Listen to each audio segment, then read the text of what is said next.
This is Amplify You, the podcast about you discovering your message and broadcasting it to the world.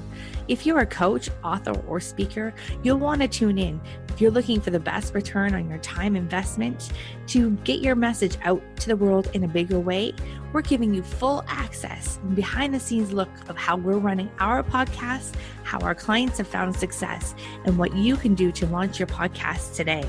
The world needs your message. I'm Michelle Abraham, the host. Join my family as we unleash your unique genius and find the connections you need to launch your adventure today. Join us and let's get amplified. Hello, Amplify You. Michelle Abraham here, your host. And I've got you a very special guest today, Tammy Gross, and she is the scriptpreneur.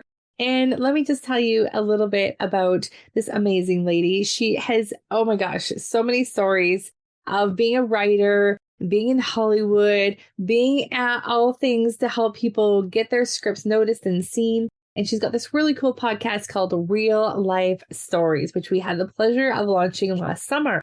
So Tammy, finally you're here. Feel free to tell a little bit more about how you got started in this space and why real life stories. Why was that important to you? But I just want to say hi and thank you for being here with us today. Well, thank you. And hello, I am happy to be here. You know, the way I decided to do a podcast and to make it real life stories, actually, for one thing, you were very helpful in me figuring out a lot of this, you and your team. But I realized that, you know, one of the things I love to see as a screenwriter, I've done actually a lot of editing, and that's really that's kind of been my bread and butter since about 2010. And I've had a lot of screenplays come across my desk and books as well, but mostly screenplays. And there were a couple that came across that it's like, wow, this is their actual story. And in a couple of cases when it happened, it was unimpressive because I didn't know anything about the person. They didn't give me any information about who they were, how they're out in the world. And their story was kind of like, okay, well, that's interesting, but you're making it like you're this famous person, but I've never heard of you, you know. But then I got a couple of A-listers from Hollywood who gave me their origin stories, and they're amazing. They're actually kind of connected because they were both in the Transformers series, but one of them is Shia LaBeouf. And he's an actor that, you know, has been around for quite a while. And he gave me his story that now, after I edited it and gave him lots of suggestions, he took almost every suggestion and he changed the name to Honey Boy, turned it into a movie, and it's an incredible movie. He played his own father. It's really an incredible story. It's an incredible movie. And what I learned from that, and what I learned just while I was working at it, I love people's real stories, their transformation story. The other person is somebody you probably haven't heard of, but he's the guy who's responsible for like all the cool, chase scenes and everything in the Fast and the Furious, Transformers, Kong Skull Island. I mean, he's done all the big movies, and he's the second unit director, which means he gets to do all the action and everything. And he was a stunt person in his origins and his whole origin story. So that is why I wanted to tell stories, is because those were resounding with me. And there are people who are making a real impact, but we don't know who they are. And this is like a way to highlight somebody who it's like, maybe they have a book, maybe they have a podcast, or maybe they are just a great coach who's putting themselves out there. You know, they're not Tony Robbins, but they're in their field, they're their best. And so those are the people that I love to interview and hear what their transformation was that made them want to help others. I love that. And I think we share that in common with helping people get their word and their stories out there in the world. My vehicle's podcasting, and so I love that this is where no wonder we get along so well. We have the same sort of mission and to help people get those stories out. And, it's been really fun working with you over the last little while. You've got these incredible people that come onto your show, just share these incredible stories. And, it's been really cool to watch this show develop. And we first met at Potapalooza almost 2 years ago now, almost. And you saw podcasting and then came and joined our program. And it's really cool. We call you a Podapalooza baby because you're someone that came to Podapalooza, got inspired to do a podcast, came back to the next Podapalooza as a featured podcaster, got to interview other people, which is really great. So you've done your first season. So tell us what the experience being a podcaster has been like in the first season. It's been really eye-opening for me that I do actually love, just like we're doing right now. I love having just that banter and learning more about the person face to face, and not just through the book, but it's like an enhancement to the book. If they've written a book or if they're writing a book. And so that's kind of really cool. I obviously, can talk a mile a minute if I need to. and I love having the discussions with people to draw out from some people who are sometimes more on the shy side, because there are some coaches who it's like they only work well if they're working either in a group situation or just a one-on-one, but they don't cross very well because in their hearts they might be writers, and writers want to go into a dark den and don't want to come out. And so this world is kind of forcing us to do that. So that's been really, really cool. I've had some really, really cool guests that have come on who are kind of that ilk. And then I get to see their personality kind of blossoms as we're talking. And it's really fun to have that happen. But also they're doing like some pretty incredible things in the world. So I'm learning about a lot of really cool things that are happening that it's like I wouldn't know about if I weren't doing this. Do you have a favorite episode that you've done? Oh man, I very purposefully, when I sometimes when you do a podcast, you record a few. Sometimes you do them live, but in my case, I'm recording some of them because your team is so awesome at helping me get them out there with editing and stuff. So I actually did probably 5 or 6 recordings. Maybe that might have been through Podapalooza where my first ones came from, and so I had one where it was a fellow filmmaker, who had a lot to talk about. And that's Eugene Mandelkorn. And we had so much to talk about. We decided that I had to make my first 2 episodes his, even though he wasn't the first person he wasn't my first person to interview, but I wanted his to be the first ones. Right. And we did a 2-parter. That's so cool. He was one. He's been on this podcast too. Yeah, exactly. And then now one that hasn't dropped yet, but by the time this drops, it probably will have, is also somebody who totally different from everything else, but he had a really incredible story of why he does what he does. But he also kind of had an offer, not really an offer, but he had a way for the audience to contact him in a way that they might make a lot of money. They don't have to spend any money, but they might make a lot of money with investments. So that was totally different. It was totally different from what I normally do. But I think that one will resound with a lot of people, because no matter who you are, it's like, yeah, if there's a way that I can make a lot of money, I'll do it. Yeah, that's so cool. I love it. So the unique people that you meet through the podcast has been super awesome. And now as you're heading into season 2, you and I were talking just earlier. I hope you don't mind me sharing. There's some things that happens to podcasters over the first year or so. You get really excited, you go out there, get the experience of launching. First of all, before we go to this conversation, I want to go back to pre-launching. Now we see a lot of things. It took me 4 years, as our audience knows. It took me 4 years to launch my own show because I had all these nerves and things and hearing my own voice and whatever. Now I see a lot of people go through that, as well as I'm sure you see in the scripting and telling people stories for the writing too. What was your experience going through pre-launching? Yeah, I was, same thing but because I had you and your team behind me, it wasn't 4 years, but Thank goodness. It was like 7 or 8 months. So it took me a little while to kind of get it going and to have the guts to do it, because I had to, I am a writer at heart. I do want to go in my dark den, and I don't want to have to come out. But so it took me a little while before I did it, but I'm glad I did. And once I did, then it became very natural. Yeah. And I know where you're going with your next question is also about that, about that next step and everything. And so, yeah, I'm really glad that I did it. And one of the things in the pre-launch era is that you hear it a lot is like done is better than perfect. Mm-hmm. And if you aren't embarrassed about your first episodes, then there's something wrong. It shouldn't I be love it. perfect, right? That's my favorite quote. And I And love when so someone else quotes my quotes. So good. I mean, hey, it's true. It's total, there wouldn't Yeah. be quotes and there wouldn't be cliches if they weren't all true. Mhm. But that's cliche. But it is what I experienced as well, is that it's like, yeah, I just need to do it. And that way I'm not actually embarrassed. I'm actually like proud that I did it. They're not great, but they're not bad either. If you go back to my conversation with Eugene, it was his first time ever being on a podcast as well.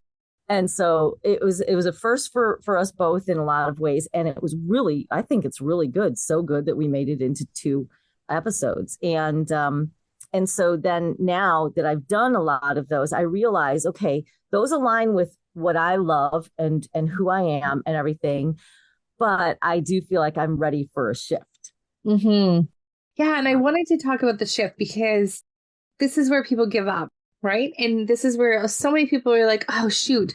And we call it evolving out loud in podcasting for a reason, because you start off over here with your business and your podcast is like this, together, aligned, perfect. And then over time, you grow, you're sharing your voice, your business shifts, COVID happens, like whatever else is in the middle of that. And then all of a sudden you're like, shoot, like this no longer aligns with my business, no longer aligns with what I want to do going forward. So how do we do this? And one of the reasons it took me 4 years to launch my show is because I thought it had to stay static and it couldn't move and it couldn't shift.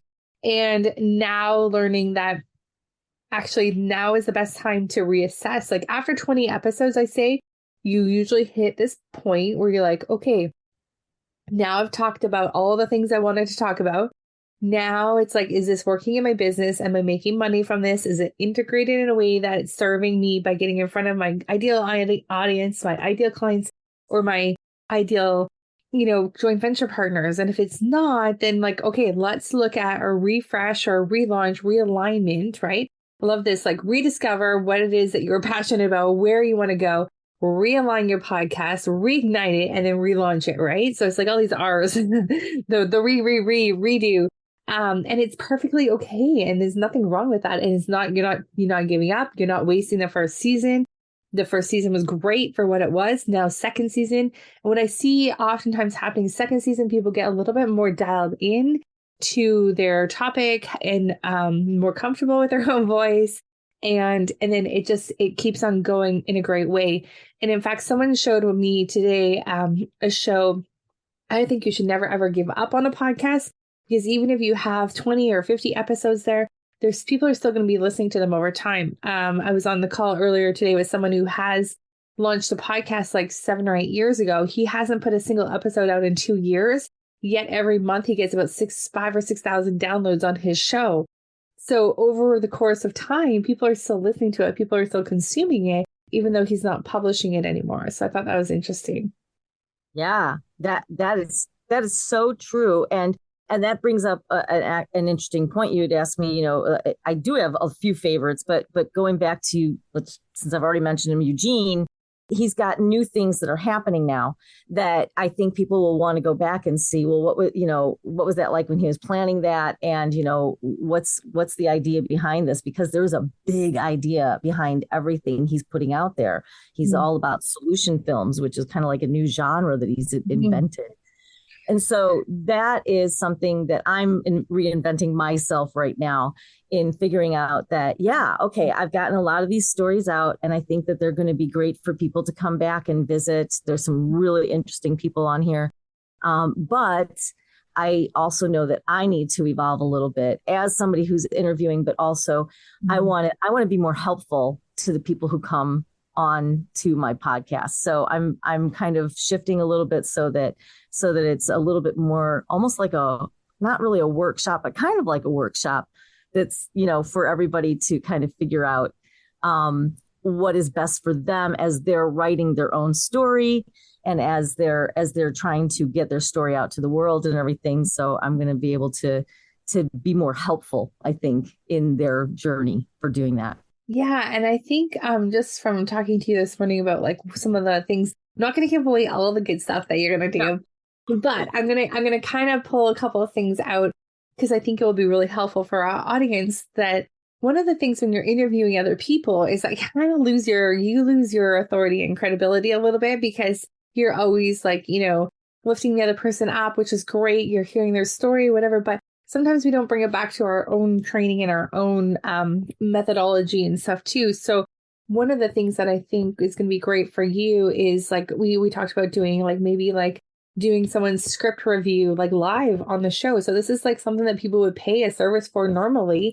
And you get to do this for two different things. One, you're educating the audience as you're doing a review for someone. The person doing a review is getting your time in a consultation at a maybe reduced rate than normal, and you're getting a podcast episode created at the same time. So I think that's a really genius way of being able to also like integrate. And this is what we're talking about. Like, how can you integrate your podcast into your business so that it makes money and it gets you with the right people at the right time, and also allows you to never stop doing those shows. Like for me, my show would be like something more like a podcast audit we could do live or something like that, right? Where Love so how yeah, so start thinking for our audience out there that are listening to this, start thinking like how can you do something in your podcast that makes it, realign in a little bit more strategic way in your business. And, that only comes with having done like the first season, right? And so there's no way we could have known that at the beginning that that's where we're going to go. And that's what we want to do. So just know that you guys are all perfectly in the right spot right now. And Tammy, you've done such a fantastic job of your first season. I'm looking forward to seeing what's coming out for the second season with some refreshing and some realignment. I think it's going to be a rock star. I agree. I agree. And with your help all along the way, it has kind of kept me focused as I did the first season, and as I'm changing and everything. You have some fantastic ideas, and I'm going to be watching what you're doing because I Yeah. know you're doing some pretty cool things too. Well, thank you, Tammy. You're awesome. And well, here, and let's give them another little sneak peek into what I'm thinking about doing that I was sharing with you earlier is to refresh our own podcast here. So what I'm thinking about doing is that I love live events. I love doing things live. I love summits. Tammy and I both love summits, just like our friend Kimberly Crow loves summits. We Yep. actually am on a summit today. So, and I'm sure you probably are too. So we are going to do the podcast kind of more like a live event once a month. And so this is a new podcast I'm rolling out called High Vibe Leaders. The idea is that our audience, we can invite our audience to come listen live, and our members can stay and ask Q&A to these leaders and these people that we have there. So one, I'm serving a purpose by recording the episode, but two, our audience gets to come live, and our members, this is an extra bonus perk for our members, they get to ask Q&A to these people that maybe they would love to meet, or the type of experts that we're bringing on are going to be really cool. Then between each of those interviews, you can run it like an event for you can bring people, you can even sell tickets to it. And you can also promote your own services and your own programs and products as between each of the interviews as well. So it's kind of like an event. And then you get to walk away with like a whole month's worth of episodes. So I think that's kind of a cool way of doing it. And that's a little insight there, Amplify You family. So what we are doing in the future, we're going to test it out and see how it works. But I think it's going to be a super fun way of doing that. So we'll see how it works. I love that. I think that's great. And like I said, you've given me amazing ideas so that I can do the same thing with mine, do something similar at least with mine. Yeah, I love it. So Tammy, if you were to rewind the clock and you're sitting listening to this episode right now, what's some advice you'd give yourself that you know now that maybe you hadn't thought of before you started your podcast that might be helpful for some of our people that are listening today that maybe are still sitting on the fence about whether or not they want to have a show? I think it's the overthinking part. Don't overthink it. Don't get rid of the perfection. I'm an editor. Perfection is my goal, right? But even as an editor over the years, I've realized that it's not about perfection. It's about whatever the end goal is in what you need to accomplish with whatever you're working with, whether it's a podcast, whether it's a script that I'm editing that needs to get to the right person. You know, if Steven Spielberg is going to read it and there's a couple of mistakes in there, that's not the end of the world. If you're putting out a podcast and you're being real with people and there's a few missteps along the way, it's just being real and it makes you more relatable. And so, and I'm not saying that, yes, you should put things out that have mistakes. Don't get them proofread. But still, the perfectionist is coming out. Watch out. And get your podcast edited. We just had a little glitch with tech and everything. So, get it edited if you need to. But put it out the best you can, but don't put it off. Put it out, but not put it off. I love it. I love it. Thank you so much, Tammy. That's really great advice for our listeners at home. And so, guys, have a look. Go check out Tammy's podcast, Real Life Stories. Tammy Gross, scriptpreneur, which I love that title, the scriptpreneur. That's very cool. And make sure you go check it out. Leave her some love. Give her a review. Go check out what she's been doing and see what she's up to in season 2, launching in the next few months. So thank you so much, Tammy, for being here today. It's been awesome to finally have you on the show. So glad we were able to do this finally. And such good content to give for our listeners, some things to think about over the next little while. So thank you. Thank you. This has been great. All right, Amplify You family, go out there, have a fabulous week. Go check out Tammy's show, and we'll see you again next week right here on Amplify You. Thank you, family, for joining us on this adventure. If you're ready to be heard, head over to mypodcastcoach.com, where you'll find out all the tools and tips you'll need to launch your podcast today. If you have a show already and you need some help managing it, please head over to managemypodcast.com, and the Amplify You team would be happy to help you manage your podcast. Please also head over to iTunes, like, subscribe, and review our show so we can spread this message. And until next time, be your own unique genius.